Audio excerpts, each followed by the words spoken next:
And we're started. All right, we will call the regular meeting of April 6, 2021 to order. Oops. Can we have the flag for the Pledge of Allegiance, please? Yes.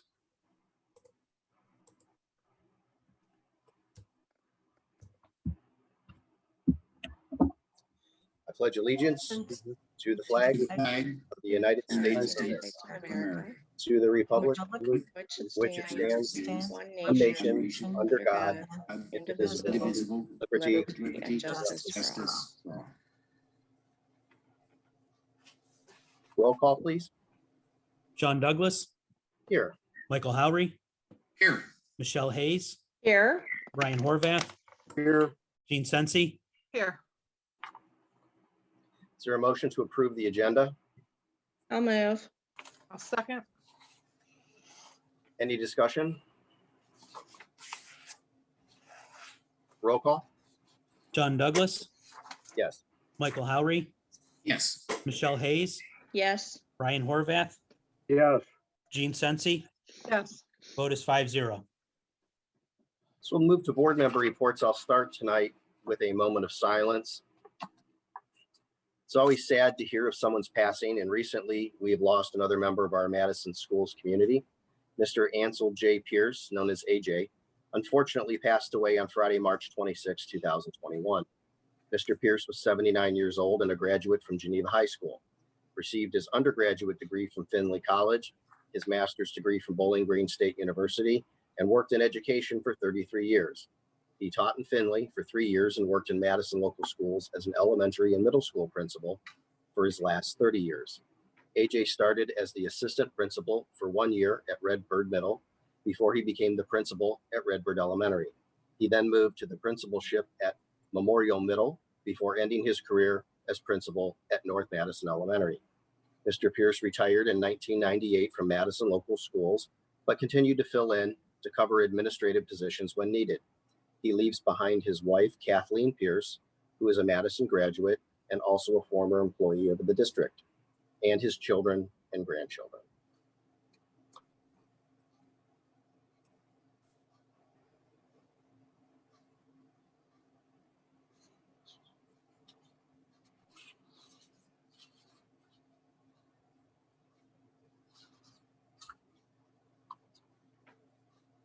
All right. I'll just add, Mr. Pierce was my principal at Redbird Elementary when I was a student there many years ago. Was a very nice man. Sorry to hear of his passing. Are there any board members wishing to give a report this evening? But then it was nice to engage some of the kids in track and out at the track at high school. And so it's nice to feel the warm weather and see the kids running again.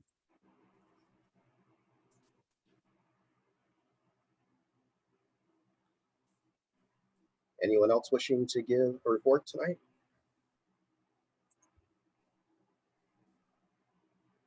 All right, I'll just say we had a successful town hall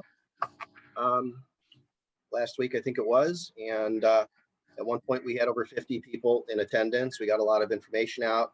We answered nearly every question that was answered. There were 1 or 2 questions that came in at the end. We'd already run over by 15 minutes, and so we moved on. Our next town hall is April 13th, which is a week from tonight, 7 p.m. at Crossroads Church. It is an in-person town hall, so we can accommodate 75 people at the church. I guess it'll be first come, first serve as far as how many people we can accommodate in the dwelling there. We will be live streaming the event as well, although we will not be able to take questions from the audience remotely, but they can email them to me ahead of time at my email address at the board offices. Just if you just have questions, you would email me at Shawn, shawn.douglas@madisonschools.net. Douglas has 1 S. And next Monday, we will post the link. We'll make sure that gets on all the Madison social media pages as well as the district page. So if nothing else, if you look at the district page on the cover, there will be a link to the town hall. So you can observe from home if you're not comfortable attending in person. but we did have a number of people who asked for an in-person event. So we're accommodating those folks so that they can participate. The video for the town hall that we did last week is on the district website. So if you weren't able to attend, you can certainly just go back and watch the video. You can fast forward to the part you don't want to see, or if something's not of interest to you. All right, I'll go one more time, see if any other board members for a report tonight. And Sean, we will be sending home a community update with all that information tomorrow as well. Great.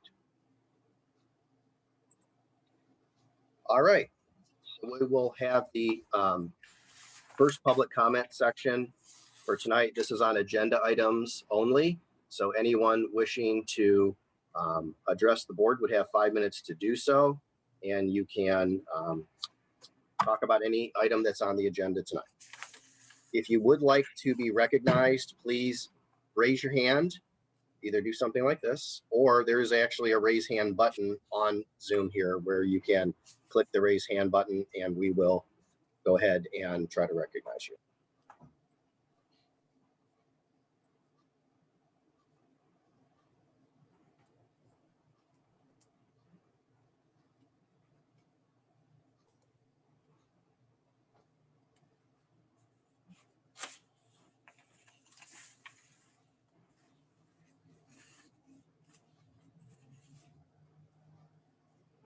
I'm not seeing anything. Are you, Mike? I am not. All right, we'll move on to reports and recommendations of the treasurer.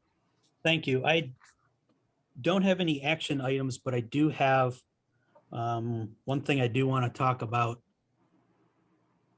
And let me get to it.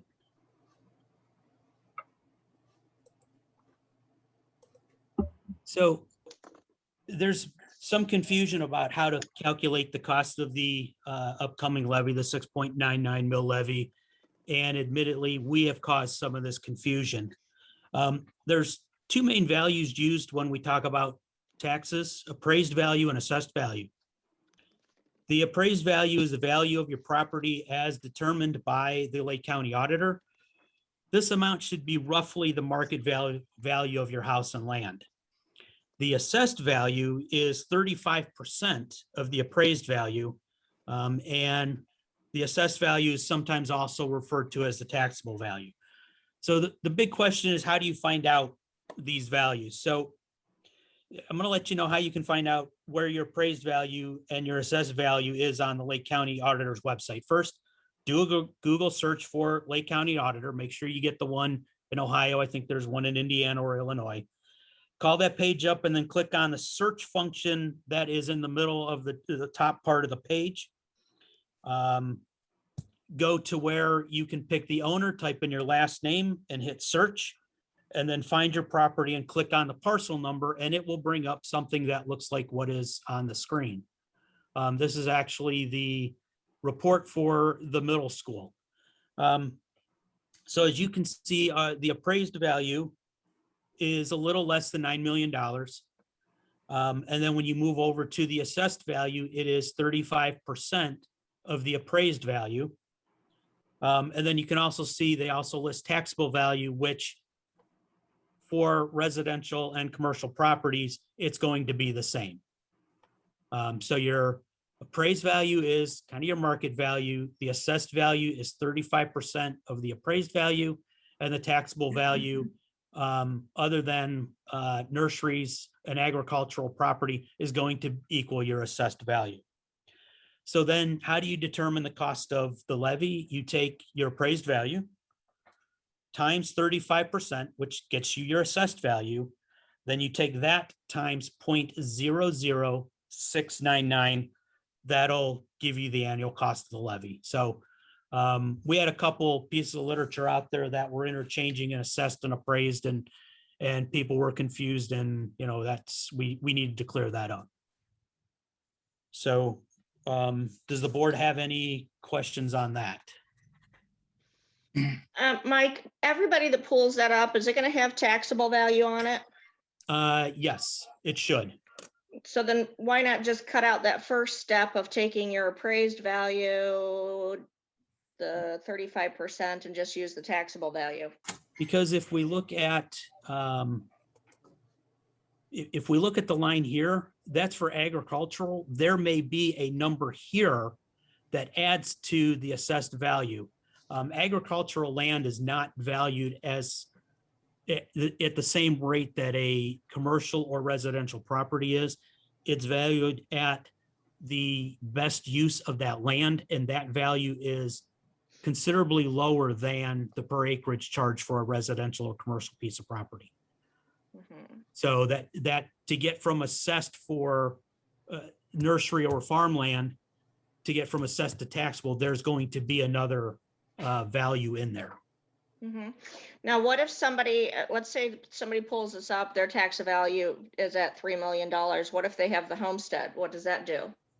Well, with new levies, the state of Ohio got rid of the homestead exemption, that 12.5% reduction to owner occupied residential property. They got rid of that. So basically your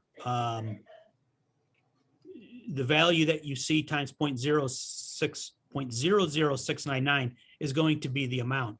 Now, if you're talking about the senior credit, I think you take 25, if you qualify, I believe that takes $25,000 off. I don't know whether it's appraised or assessed. Okay, And I don't want to answer it wrong since we've already caused enough confusion, but sure. the No. auditor would be able to help you with that. Okay. Okay.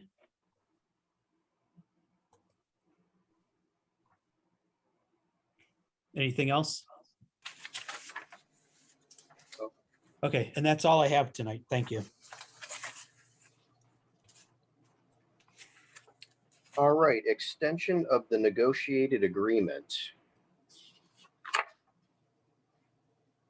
Is this you or Angela, Mike?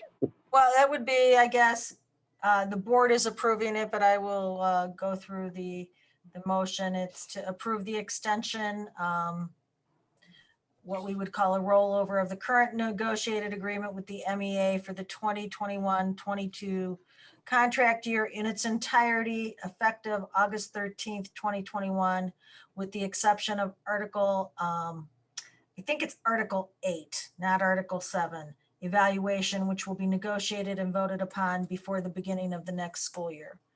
And there is no base increase, so all terms and conditions are the same as as last year.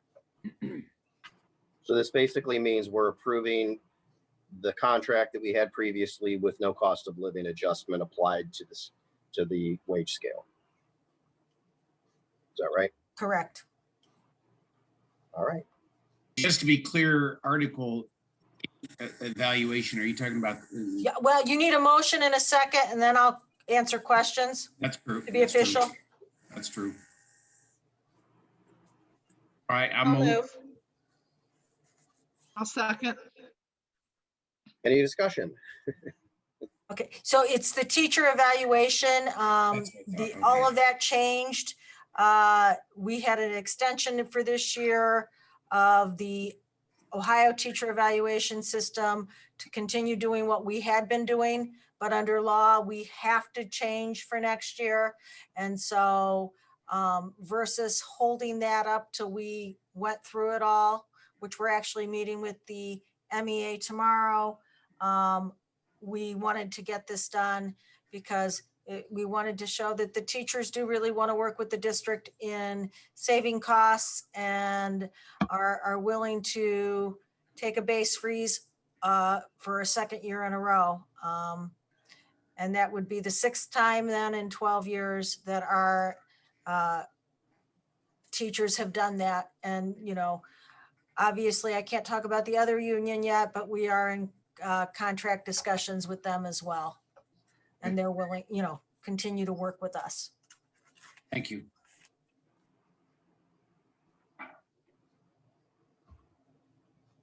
Any other discussion? Roll call? Michael Howry, Yes. Michelle Hayes, Yes. Brian Horvath, Yes. Gene Sensi, Yes. Sean Douglas, Yes. vote is 5-0. Reports to the administrative team. Okay, up tonight, as a request for Michelle a couple meetings ago, we have a presentation on the coffee bean at North Elementary School. This is the video that you're about to see is a short clip, but we will post the longer video if people want to watch it. It's a much lengthier video, but I think this short clip gives you an idea of what the coffee bean is all about, and then Bill Mayer will ask questions.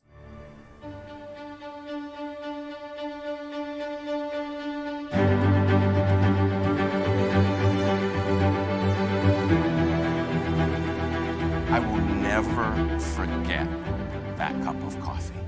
I start walking away and I stop and I look back at this woman and I think to myself, you know, it's Christmas Eve.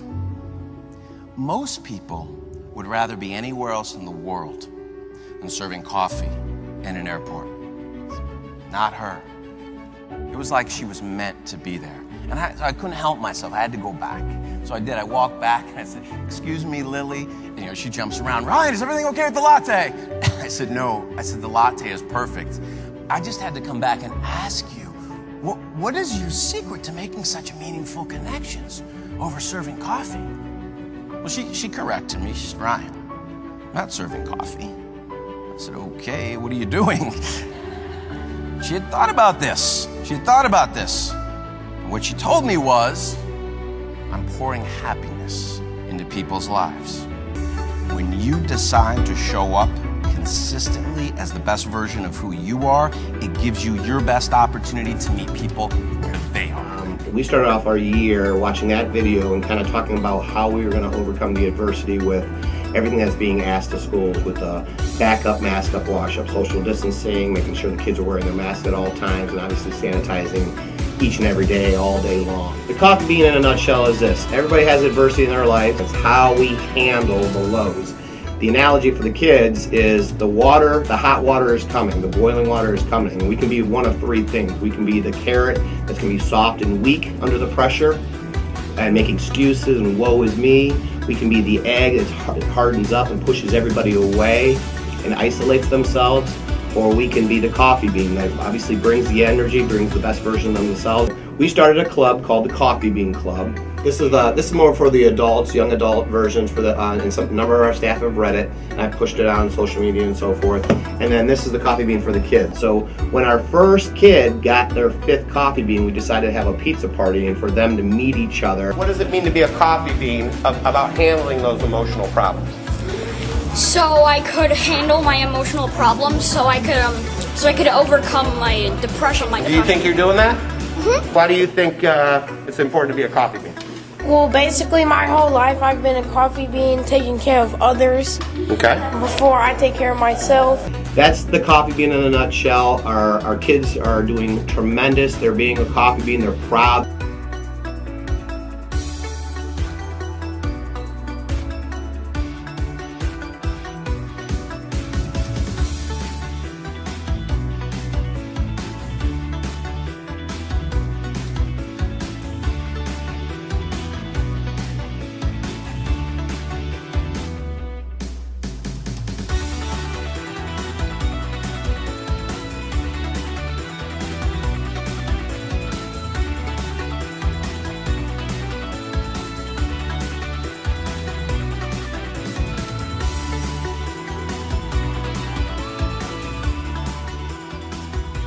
So at this time, Bill, if you want to expound a little bit on the coffee bean for the board, and if they have any questions, please feel free to ask him.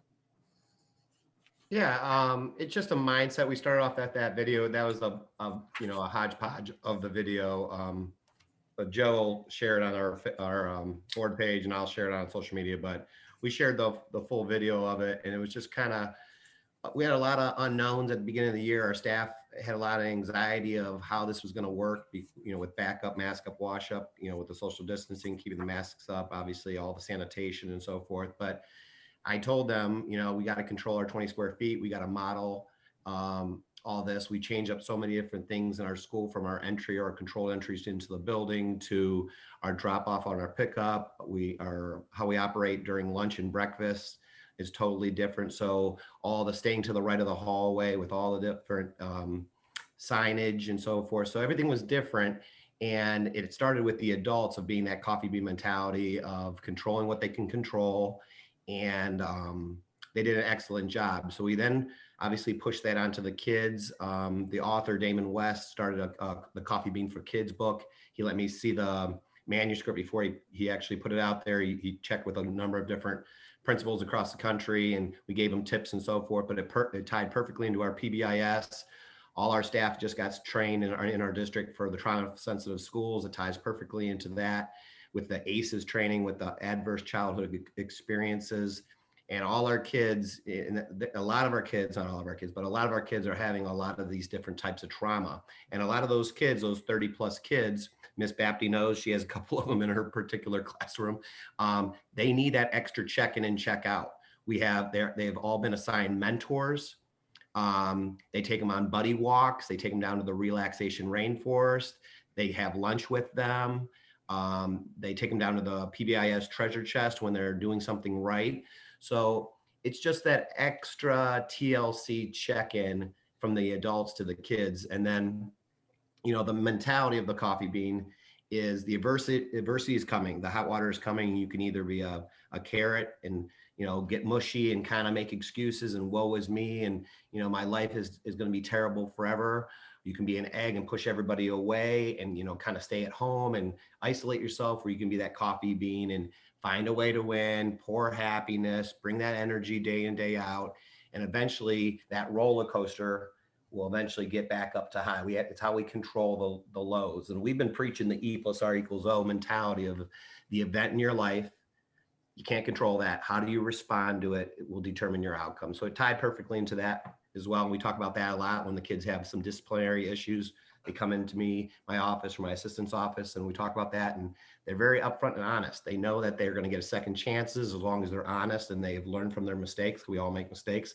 So it tied perfectly into the E+R=O.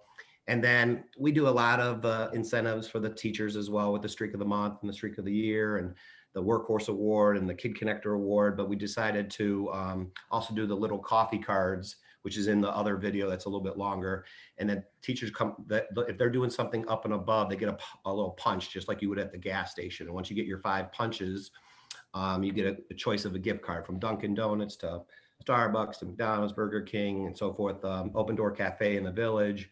And that's been kind of a neat hit for them. So it's not just about the kids, it's about the teachers as well, because we've had a lot of challenges this year. And I'm telling you right now, our teachers have been rocking it day in, day out, and they have been that coffee bean. So that's our mentality this year. And that's kind of what we've been preaching all year long. I think that's fantastic. Now ERO, was that Urban Meyer? Yeah. From above the line, I got to go with the football coaches a couple of years ago and hear him speak. Tim Kite is the real guy that's pushing him and his son Brian. So it's a lot of motivational of how to handle adversity and so forth. And the author, actually, I just saw on Twitter, the author of the Coffee Bean had just spoke to Baylor last year, and they just won the national title last night. And Baylor had their season canceled, and they were the #1 in the country. And their mentality was like, it's going to be okay. We're going to get another shot next year. And they made the best of it. So it's just that mentality of what, adversity is coming, as we all know, divorce, death in the family. A lot of these kids have had some major trauma in their lives. And it's just neat to see our teachers circling the wagons and digging deep and finding a way to win with these kids. And we always preach number 2 of our big 5, relationships matter. And that's exactly what they do. They go the extra mile for our kids. I think that's a phenomenal, needed message for today, more so than ever. So I really commend you for taking such a positive, proactive approach on that. Thank you very much. Yeah, thank you for presenting this to us and telling us a little bit about this. I'd seen the signs. I actually had my sister ask me if we had a coffee club for kids at North Madison. I'm like, Well, no, she thought that was like a coffee club, drink. like they were drinking coffee in the morning. And like, I'm sure that's not what it is, but I'm gonna have to look into this a bit.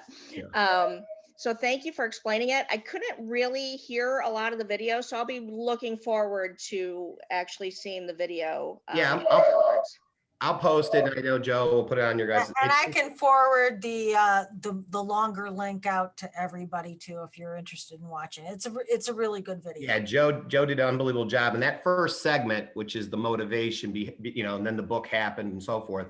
But that video is 5 or 6 minutes, just that video. It's really motivational. It's about this guy that's going through the airport, and he's kind of he's just trying to get to Cleveland. His two parents are educators, and his mom had just broke the nose that the father's going to be dying from terminal cancer. And that interaction with that barista changed his whole outlook of sitting in the airport on Christmas Eve.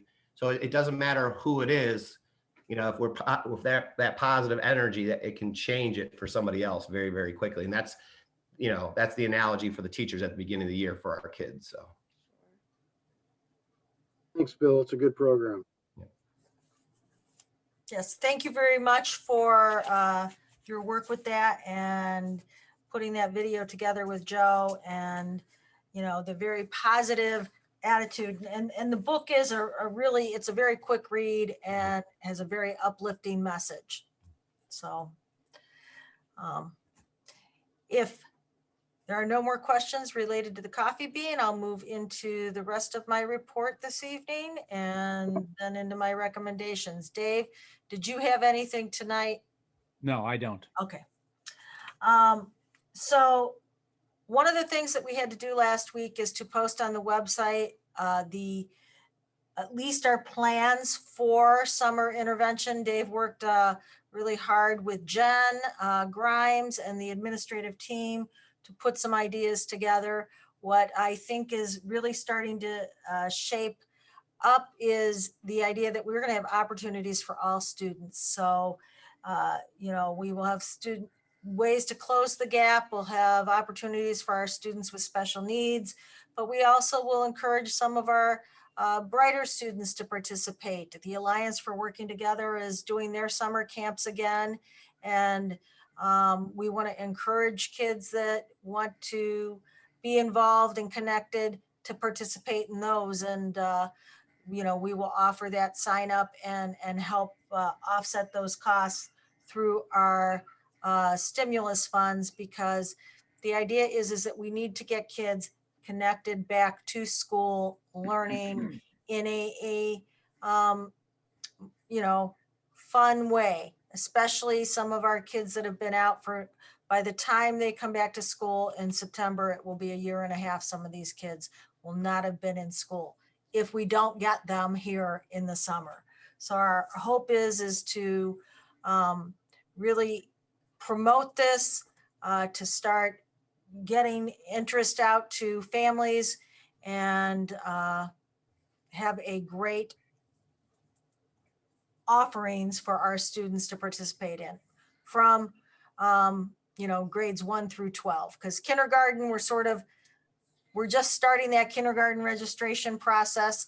That is live on the website as of today. I will be sending that information home in my update, but we are looking forward to welcome an incoming class of kindergartners next year.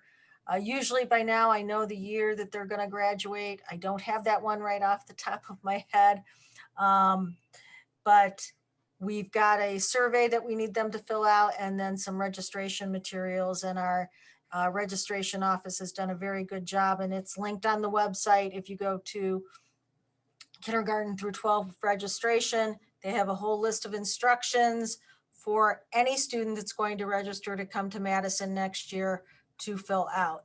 And those links will be going live, the registration links, within the next couple days as we roll that calendar into next year. One other big thing is we're looking at the spring activities. The governor was supposed to have guidance available today, didn't come yet, on prom and graduation events, but we have tentatively, planned all those activities. I don't see them changing. We're allowed to have them. We are just waiting on the final guidance on prom to make one, maybe a change in decision, maybe not. But tickets are going to go on sale, I do believe, Thursday for prom at Normandy Party Center. It is a senior-only prom, and graduation will be at the Captain Stadium. And when we met there last week, it was based on the 30% occupancy, but I think there's some changes in that guidance too. But the 30% occupancy works for us because we never have more than a couple thousand people at graduation, and they can house up to 6,100. So I'm very excited to be able to do that for our students, and that is not a general fund expenditure. We are using some money that we've had from Lake Health to provide that graduation experience for our seniors. So, and that is the extent of my report this evening. Right before you move on, Angela, I think that's important to point out because I've had several questions from people asking, saying, well, renting out Captain Stadium has to cost you a fortune. The rental is $2,500. Correct. They're being very generous, and we have grant money to pay for that. So we're not taking that out of our general funds. I'm just reiterating what you said. Had another question about prom, saying, the district is out, having prom outside of the district, and that's a cost to the district. There's no cost to the district as a result of prom. The kids who buy tickets pay for that. No different than if you went to some event at La Malfa or wherever you were at. I don't remember where it's at this year, but it's at catering hall. And the expenses are paid by the students who attend. Correct. Just wanted to point that out. So while we were on the topic. Yes. All right, we're ready. Okay. Under my recommendations this evening, we're asking you to accept the following resignations. Priyank Patel, IT support, effective April 2nd, 2021. To accept the resignation of Nina Acerno, nutrition services cashier at North Elementary School, effective March 12th, 2021. To accept with regret the retirement resignation of Janet Maurer, EMIS coordinator, effective September 1st, 2021, after 22 years of service to the district. We're asking you to enter into the following employment contracts to employ the following substitute teachers, Morris Dotson, and ending with Shannon Werebeach. We're asking you to approve as a casual day-to-day substitute, Jessica Nam. And we're asking you to approve the following non-certificated persons under a one-year limited personal service contract for the 2020-21 school year. Spencer Mahan, MIHS assistant boys track coach. And that's the personnel motion this evening. I'll move. I'll second. Any discussion? I would just like to say that Janet Maurer, doing the job she does with the data collection, all the state reporting, the Office of Civil Rights. She is the attention to detail in that job is a very important job, and she will be missed because there will be a learning curve for whoever takes over. And prior to her years at central office, she was a beloved secretary at Homer Nash and then at South Elementary. So Janet will be missed. Angela, will there be a bit of overlap between her replacement and her leaving so that Yes, she we can have the be job trained properly? posted. Thank Yes, you. we have the job posted. Yes, her job is too important not to have some of that overlap for training. Yes. I think we're on roll call. Michelle Hayes, Yes. Brian Horvath, Yes. Gene Sensi, Yes. Sean Douglas, Yes. Michael Howry, Yes. vote is 5-0. And under the consent calendar this evening, we have several items. We are asking for approval for volunteer coaches for the spring 2021 season. Anthony Lavdis and Scott Aridia as MHS softball volunteer coaches. We're asking you to approve the Partners for Fish and Wildlife Program land agreement with the U.S. Fish and Wildlife Service. And we are asking you to approve the preschool tuition rates, including the sliding tuition fee schedule for next year, effective August 17th, 2021. It is no increase to the fees from this year. And we are asking you to approve 2 educational options of independent study, lifeguarding certification through the YMCA for Abigail Schmidt, and current events for Nathan Gogg. I'll move. I'll second. Any discussion? Well, I believe there was a decrease in enrollment for the preschool. Was that not correct? Is that correct? For this year, yes, there Yes. was we're hoping that will go back up. I think with the pandemic this year, there were people that kept their students out of preschool. So we, as with kindergarten, that number was down this year. We think that a lot of families thought that they would keep their child home another year and then put them in kindergarten next year. So it'll be interesting to see what those enrollment numbers look like, but our hope is that they will go back up. And the fee structure was, I'm never necessarily in support of high fees, but there was no increase in the fee. No, we raised them last year. Okay. Any other discussion? Roll call? Brian Horvath, Yes. Gene Sensi, Yes. Sean Douglas, Yes. Michael Howry, Yes. Michelle Hayes, Yes. vote is 5-0. All right, so before we move into the second public comment section, I received a private chat on Zoom here, which we haven't used in board meetings before. I didn't even know it was there, but it lit up red. So I'm going to read the question. The person sent it to me privately, so I'm not going to list their name because they obviously opted not to have that be in a public chat.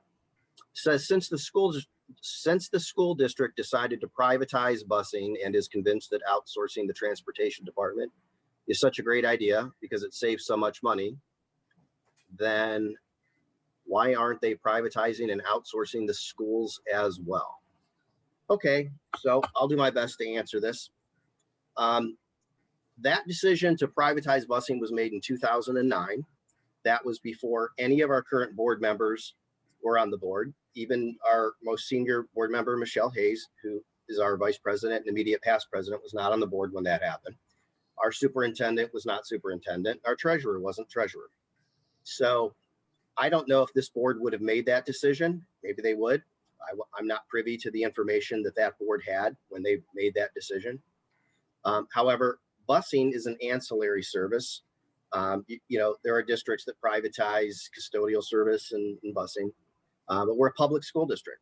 So if we were to attempt to privatize our education folks, basically our teachers, they have rights under the collective bargaining law in the state of Ohio to assemble, no different than our current teaching staff have the right to assemble and negotiate a labor contract. That labor contract would be subject to the same standards that all the surrounding districts and communities, and they would have rights to appeal any negotiations that we would have with them, as do any other public school districts.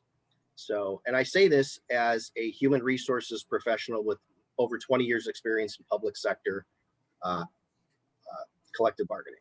So in the event that we tried to do that, I think it would be immensely unpopular.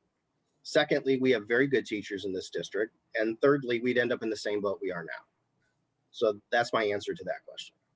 So having said that, we'll now open the second public comment section. This is on any item. Anyone wishing to address the board would have 5 minutes to do so. If you wish to be recognized, please either click the raise hand section or give us some signal that you'd like to speak.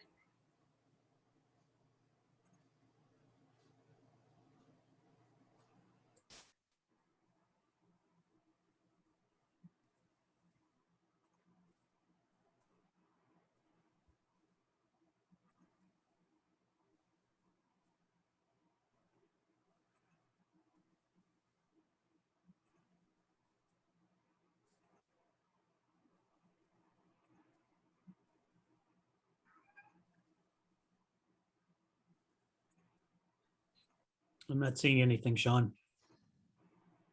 All right, having seen none, is there a motion for adjournment? I'll move. Second.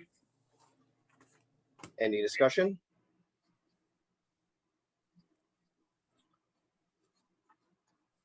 I guess under discussion, do we have a need for executive session?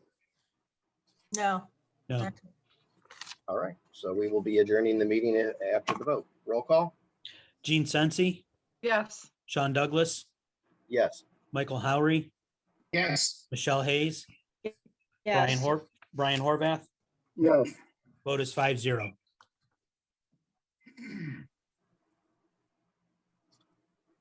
Good night, everyone. Good night. Night.